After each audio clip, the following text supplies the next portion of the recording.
Hey guys, welcome back to the channel. तो आज के वीडियो में हम पोजीशन की प्रॉपर्टी के बारे में पढ़ने वाले। तो ये हमारा सीएसएस का लेक्चर 4 है। तो अभी तक आपने इससे पहले वाले वीडियोस को नहीं देखा है तो मैं आपको फ्रंट एंड वेब डेवलपमेंट की प्लेलिस्ट के लिंक डिस्क्रिप्शन में प्रोवाइड करा दूंगा।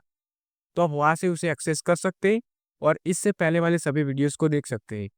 तो चलो अब मैं यहाँ पर ओपन फोल्डर पर क्लिक करता हूँ। ओके, उसके बाद मैं यहाँ पर फोल्डर के अंदर जाता हूँ और यहाँ पर मैं राइट क्लिक करता हूँ और न्यू में जाके एक फोल्डर को क्रिएट करता हूँ और यहाँ पर मैं लिखता हूँ CSS लेक्चर 4। ओके, अब मैं यहाँ पर सिलेक्ट फोल्डर पे क्लिक करता हूँ जिससे कि ये हमारा VS कोड में ओपन हो जाएगा। अब मैं यहाँ पर वेलकम की विंडो को क्लोज करता हूँ। तो चलो अब हम पढ़ना स्टार्ट करते हैं। तो पहले मैं यहाँ पर एक index.html बनाता हूँ, index.html। ओके, अब मैं यहाँ पर एक एक्सक्लेमेशन मार्क लिखता हूँ, उसके बाद एंटर करता हूँ जिससे कि हमारा बॉयर पेड कोड यहाँ पर आ जाएगा। अब मैं यहाँ पर टाइटल में लिखता हूँ CSS लेक्चर 4। ओके, अब मैं यहाँ पर CSS की फाइल बनाता हूँ तो मैं यहाँ पर लिखता हूँ style.css। ओके, अब मैं index.html में जाता हूँ और यहाँ पर टाइटल के नीचे एक लिंक टैग बनाता हूँ और अब मैं यहाँ पर CSS को लिंक कर देता हूँ। तो मैं यहाँ पर एस लिखूंगा तो ये ऑटो सेशन में आ जाएगा। तो मैं इसे एंटर करता हूँ और लिंक कर देता हूँ। तो अब हमारी HTML और CSS एक दूसरे से लिंक हो चुकी है। तो अब मैं इसे कंट्रोल एस कर देता हूँ। अब हम पढ़ना स्टार्ट करते हैं। अब देखो, जो पोजीशन की प्रॉपर्टी होती है ना, उसे यूज़ करके हम अपने एलिमेंट की पोजीशन को सेट कर सकते हैं। अब जो पोजीशन होती है ना, उसके अंदर भी डिफरेंट टाइप की वैल्यू आती है। तो हम एक एक करके इन सभी के बारे में पढ़ते हैं। तो पहले मैं यहाँ पर लिखता हूँ type of position value. Okay, अब मैं इसे सिलेक्ट करता हूँ और कंट्रोल क्वेश्चन मार्क से कमेंट कर देता हूँ। तो चलो अब हम एक एक करके पोजीशन की सभी वैल्यू के बारे में पढ़ते हैं। तो मैं यहाँ पर एक करके लिखता हूँ स्टैटिक। ओके, अब मैं इसे सिलेक्ट करता हूँ और कंट्रोल क्वेश्चन मार्क से कमेंट कर देता हूँ।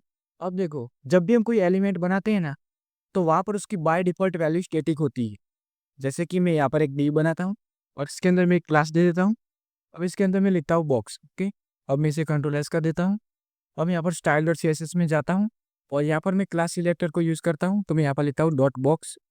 ओके, उसके बाद यहाँ पर मैं कर्ली ब्रैकेट बनाता हूँ और इसके अंदर पहले मैं विड्थ की प्रॉपर्टी बनाता हूँ और इसके अंदर मैं लिखता हूँ 100 पिक्सल। ओके, उसके बाद यहाँ पर मैं एक हाइट की प्रॉपर्टी बनाता हूँ और इसके अंदर मैं लिखता हूँ 100 पिक्सल।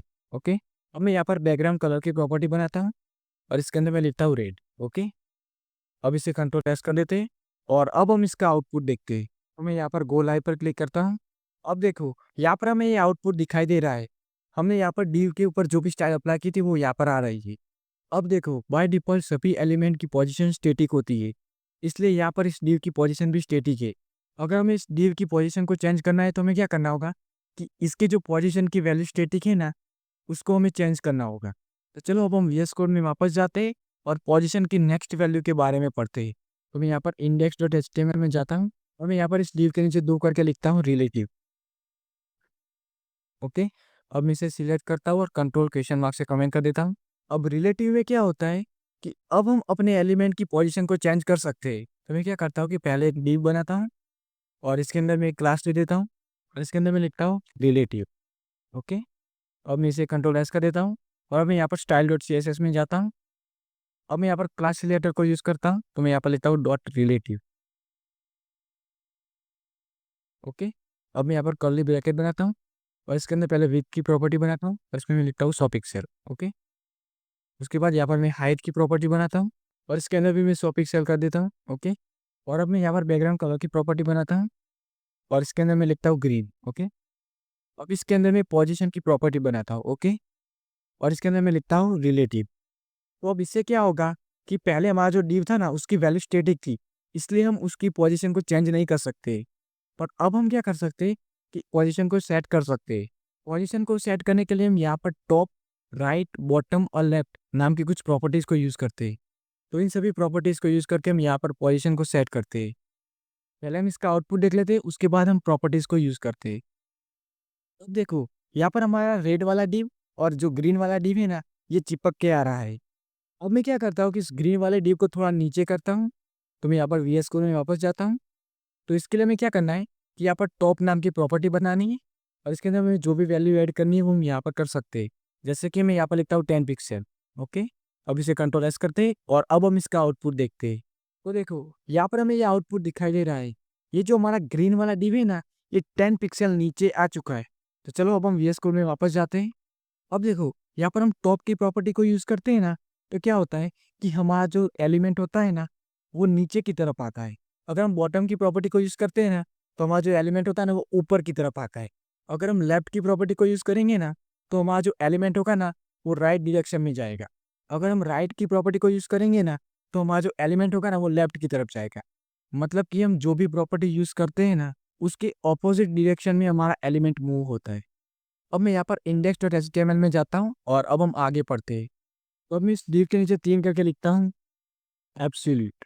ओके, अब मैं इसे सिलेक्ट करता हूँ और कंट्रोल क्वेश्चन मार्क से कमेंट कर देता हूँ। अब देखो, जब भी हम किसी एलिमेंट की पोजीशन को एब्सोल्यूट करते हैं, तो पहले तो ये हमारा नॉर्मल डॉक्यूमेंट फ्लो से अलग हो जाता है।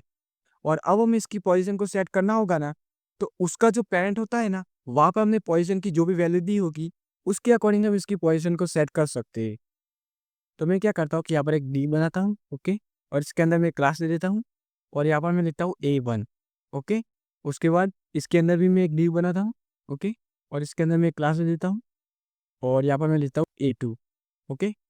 अब इसे कंट्रोल एस कर लेते हैं। अब मैं यहाँ पर स्टाइल डॉट CSS में जाता हूँ। अब इसके अंदर मैं क्लास सिलेक्टर को यूज़ करता हूँ, तो मैं यहाँ पर लिखता हूँ डॉट A1, ओके।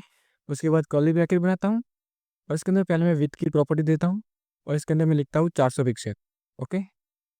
उसके बाद यहाँ पर एक हाइट की भी प्रॉपर्टी बनाता हूँ और इसके अंदर भी मैं 400 पिक्सल लिखता हूँ, ओके। अब इसके अंदर मैं बैकग्राउंड कलर की प्रॉपर्टी बनाता हूँ और इसके अंदर मैं करता हूँ एक्वा, ओके। अब यहाँ पर फिर से क्लास सिलेक्टर को यूज़ करता हूँ, तो मैं यहाँ पर लिखता हूँ डॉट A2, ओके। उसके बाद कर्ली ब्रैकेट बनाता हूँ और इसके अंदर भी विड्थ की प्रॉपर्टी बनाता हूँ और इसके अंदर मैं लिखता हूँ 100 पिक्सल, ओके। उसके बाद मैं यहाँ पर एक हाइट की प्रॉपर्टी बनाता हूँ और इसके अंदर भी मैं 100 पिक्सल कर देता हूँ। अब मैं यहाँ पर बैकग्राउंड कलर की प्रॉपर्टी बनाता हूँ और इसके अंदर मैं लिखता हूँ रेड, ओके। अब देखो, यहाँ पर ये A1 है ना, ये पेरेंट टैग है और इसके अंदर यहाँ पर A2 है ना, ये इसका चाइल्ड है। तो मैं क्या करता हूँ, इस पेरेंट के अंदर एक पोजीशन की प्रॉपर्टी बनाता हूँ, ओके, और इसके अंदर मैं लिखता हूँ रिलेटिव, ओके। अब मैं क्या करता हूँ कि इस चाइल्ड के अंदर एक पोजीशन की प्रॉपर्टी बनाता हूँ और इसके अंदर मैं लिखता हूँ एब्सोल्यूट, ओके। अब मैं यहाँ पर टॉप की प्रॉपर्टी बनाता हूँ और इसके अंदर मैं लिखता हूँ 10 पिक्सल, ओके। अब इसे कंट्रोल एस कर देते हैं और अब हम इसका आउटपुट देखते हैं। तो देखो, यहाँ पर हमें ये आउटपुट दिखाई दे रहा है। ये हमें एक्वा कलर का जो दिख रहा है ना, ये हमारा पेरेंट टैग है और इसके अंदर ये जो रेड कलर का है ना, ये हमारा चाइल्ड टैग है। तो अब हमने इस चाइल्ड की पोजीशन को एब्सोल्यूट किया था और हमारा जो पेरेंट है ना, उसे रिलेटिव किया था। अब हमने चाइल्ड के अंदर टॉप से 10 पिक्सल किया था। तो देखो, ये इसके पेरेंट के अकॉर्डिंग 10 पिक्सल आ रहा है। तो इस तरह से जब हमें पेरेंट के अकॉर्डिंग चाइल्ड की पोजीशन को सेट करना हो ना, तब हम यहाँ पर एब्सोल्यूट पोजीशन को यूज़ करते हैं। तो चलो अब हम VS कोड में वापस जाते हैं और आगे बात करते हैं। अब मैं यहाँ पर index.html में जाता हूँ, ओके। अब देखो, यहाँ पर हमने पेरेंट टैग को बनाया है, पर अगर बाय चांस हमारा पेरेंट टैग ना हो, तो क्या होगा कि हम व्यू पोर्ट के अकॉर्डिंग इसकी पोजीशन को सेट कर सकते हैं। तो चलो अब हम आगे बात करते हैं। तो मैं क्या करता हूँ, इस div के नीचे 4 करके लिखता हूँ फिक्सेड, ओके। अब मैं इसे सिलेक्ट करता हूँ और कंट्रोल क्वेश्चन मार्क से कमेंट कर देता हूँ।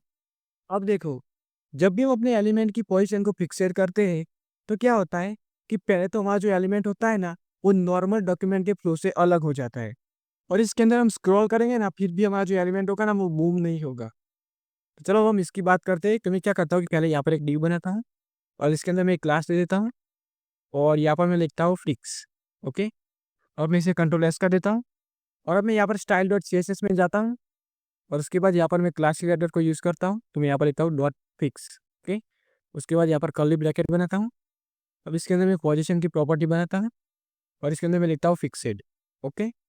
अब मैं यहाँ पर टॉप की प्रॉपर्टी बनाता हूँ और इसके अंदर मैं लिखता हूँ 50 पिक्सल, ओके। उसके बाद मैं यहाँ पर विड्थ की प्रॉपर्टी बनाता हूँ और इसके अंदर मैं लिखता हूँ 100 पिक्सल। उसके बाद मैं यहाँ पर हाइट की प्रॉपर्टी बनाता हूँ और इसके अंदर मैं लिखता हूँ 100 पिक्सल, ओके। इसके बाद मैं यहाँ पर एक बैकग्राउंड कलर की प्रॉपर्टी बनाता हूँ और यहाँ पर मैं लिखता हूँ ब्लैक, ओके। अब देखो, यहाँ पर हमें स्क्रॉल भी करना होगा, तो मैं क्या करता हूँ कि यहाँ पर पहले बॉडी में कुछ प्रॉपर्टी अप्लाई करता हूँ, तो मैं यहाँ पर लिखता हूँ बॉडी, ओके। उसके बाद कर्ली ब्रैकेट बनाता हूँ। अब इसके अंदर मैं हाइट की प्रॉपर्टी बनाता हूँ और इसके अंदर भी लिखता हूँ 2000 पिक्सल, ओके। अब इसे कंट्रोल एस कर देते हैं और अब हम इसका आउटपुट देखते हैं। तो देखो, यहाँ पर हमें ये आउटपुट दिखाई दे रहा है। ये जो हमारा ब्लैक वाला डिव है ना, ये टॉप से 50 पिक्सल की पोजीशन पे आ रहा है और अब मैं यहाँ पर स्क्रॉल कर रहा हूँ ना, फिर भी इसकी पोजीशन चेंज नहीं हो रही है। तो इस तरह से हमारी पोजीशन फिक्सेड वर्क करती है। तो चलो अब हम वीएस कोड में वापस जाते हैं और आगे बात करते हैं। तो अब मैं यहाँ पर index.html में जाता हूँ। तो इस तरह से जब भी हमें किसी एलिमेंट की पोजीशन को फिक्स करना हो, तो हम यहाँ पर पोजीशन फिक्सेड को यूज़ करते हैं। तो चलो अब हम आगे बात करते हैं। तो मैं यहाँ पर 5 करके लिखता हूँ स्टिकी। ओके, अब मैं इसे सिलेक्ट करता हूँ और कंट्रोल क्वेश्चन मार्क से कमेंट कर देता हूँ। अब जब भी हम किसी एलिमेंट के ऊपर पोजीशन को स्टिकी करते हैं, तो क्या होता है कि हमारा जो एलिमेंट होता है ना, वो एक सर्टेन स्क्रॉल पोजीशन के रिलेटिव हो जाता है और उसके बाद वहाँ पर फिक्स हो जाता है। मतलब कि हम ऐसा कह सकते हैं कि हमारी जो स्टिकी पोजीशन होती है ना, वो हमारे रिलेटिव और फिक्सेड का कॉम्बिनेशन होती है। तो अब मैं क्या करता हूँ कि यहाँ पर एक डिव बनाता हूँ। ओके, और इसके अंदर मैं क्लास ले लेता हूँ और यहाँ पर मैं लिखता हूँ स्टिकी। ओके, अब इसे कंट्रोल एस कर देते हैं और अब मैं यहाँ पर style dot C S S में जाता हूँ। अब मैं यहाँ पर क्लास सिलेक्टर को यूज़ करता हूँ। तो मैं यहाँ पर लिखता हूँ डॉट स्टिकी। ओके, और मैं यहाँ पर कर्ली ब्रैकेट बनाता हूँ और इसके अंदर मैं पोजीशन की प्रॉपर्टी बनाता हूँ और इसके अंदर मैं लिखता हूँ स्टिकी। ओके, अब मैं यहाँ पर बॉटम की प्रॉपर्टी बनाता हूँ और इसके अंदर मैं लिखता हूँ 50 पिक्सल। ओके, उसके बाद यहाँ पर मैं हाइट की प्रॉपर्टी बनाता हूँ और इसके अंदर मैं लिखता हूँ 80 पिक्सल। ओके, उसके बाद यहाँ पर मैं बैकग्राउंड कलर की प्रॉपर्टी बनाता हूँ और इसके अंदर मैं लिखता हूँ येलो। ओके, अब इसे कंट्रोल एस कर देते हैं और अब हम इसका आउटपुट देखते हैं। अब देखो, पोजीशन स्टिकी में क्या होता है कि हम यहाँ पर व्यू पोर्ट के अकॉर्डिंग पोजीशन को सेट करते हैं और यहाँ पर हमने बॉटम से 50 पिक्सल के लिए किया है। तो अब इससे क्या होगा कि मैं यहाँ पर स्क्रॉल करके नीचे की तरफ लाऊंगा और हमारे एलिमेंट की पोजीशन बॉटम से 50 पिक्सल होगी ना, उसके बाद वो वहाँ पर फिक्स हो जाएगा।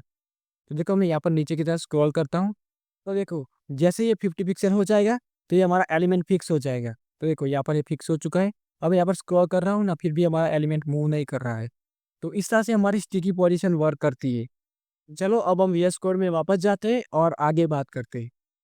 तो मैं यहाँ पर index.html में जाता हूँ। अब देखो जो स्टैटिक पोजीशन होती है वो तो हमारी बाय डिफ़ॉल्ट होती है।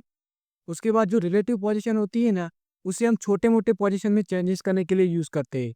उसके बाद जो हमारी एब्सोल्यूट पोजीशन होती है, उसे हम ड्रॉप डाउन मेन्यू के अंदर पोजीशन को चेंज करने के लिए, उसके बाद हमने कोई मॉडल बनाया और उसके अंदर हमें पोजीशन को चेंज करना हो, तो हम यहाँ पर एब्सोल्यूट पोजीशन को यूज़ करते हैं। उसके बाद ये जो स्टिकी और फिक्सेड होती है ना, उसे हम स्टिकी हेडर और स्टिकी नेविगेशन बार बनाने के लिए यूज़ करते हैं। मतलब कि हमारी ये जो पोजीशन की वैल्यू होती है ना, उसे हम नीड के अकॉर्डिंग यूज़ करते हैं। तो अब हम बात करते हैं कि आपको ये नोट्स कैसे मिलेगी। मतलब कि यहाँ पर हमने जो कोड किया है, तो आपको ये फाइल कैसे मिलेगी। तो मैंने डिस्क्रिप्शन में आपको वेबसाइट की लिंक दे दी है, या गूगल में डायरेक्टली सर्च कर सकते हैं srprogramist.blogspot.com। और उसके बाद वहाँ पर आपको नोट्स के सेक्शन में जाना है और उसके बाद आपको लेक्चर नंबर के अकॉर्डिंग इसे डाउनलोड कर देना है। जैसे कि ये हमारा सीएसएस का लेक्चर फॉर है, तो वहाँ पर आपको सीएसएस लेक्चर फॉर लिखा हुआ दिखाई देगा। उसके सामने जो डाउनलोड का बटन होगा ना, वहाँ पर आपको क्लिक करना है। जैसे आप वहाँ पर क्लिक करेंगे तो आप ड्राइव में रिडायरेक्ट हो जाएंगे। और ड्राइव में क्या होता है कि हमने जो भी फोल्डर अपलोड किया होता है उसका नाम ऊपर दिखाई देता है और उसके अंदर जो भी फाइल होती है ना, वो हमें बीच में दिखाई देती है।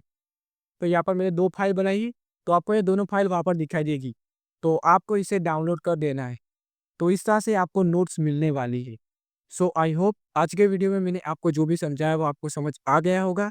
और अभी तक आपने हमारे चैनल को सब्सक्राइब नहीं किया है तो प्लीज़ सब्सक्राइब कर देना। तो आज के लिए बस इतना ही। So thanks for watching and I will meet you in next one.